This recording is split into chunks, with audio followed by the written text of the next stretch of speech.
Hello and welcome back to the snow report from Meribel, and as you can see it's very snowy here.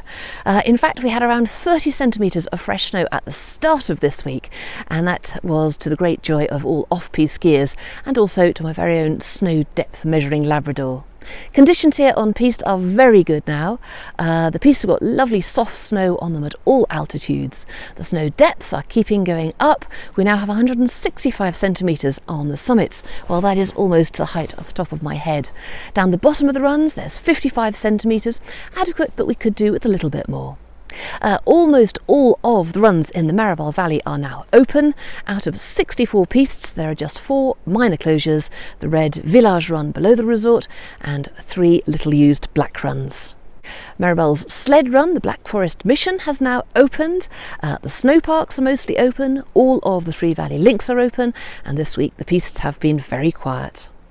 Off-piste this week we have had some absolutely fantastic powder skiing. In the middle of the week we had a couple of bluebird days without a cloud in the sky.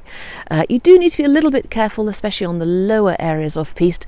The snow depth is limited down there, and so some of the rocks are not yet fully covered. The avalanche risk is 3 on the scale of 5, which is considerable. As always, we do recommend skiing with a guide or an instructor if you want to go off-piste. Now, on several days this week we've had really poor visibility on the pistes, so I'm going to share with you my top tip for the week in poor visibility. All of the piste poles on the right hand side, skiers right, have got a yellow or orange band around the top of them. If the visibility is really bad and you can only see one piste pole, make sure if there's a yellow band you keep that piste pole to your right. If there's no yellow band you keep the piste pole to your left, and that way you can never stray off the piste by mistake and you'll make it safely to the bottom of the mountain. It's surprising how few people know that. I will leave you with the forecast, which is for yet more snow. We're expecting further snowfalls on Monday of next week and possibly Wednesday as well. That's all from me. Bye bye.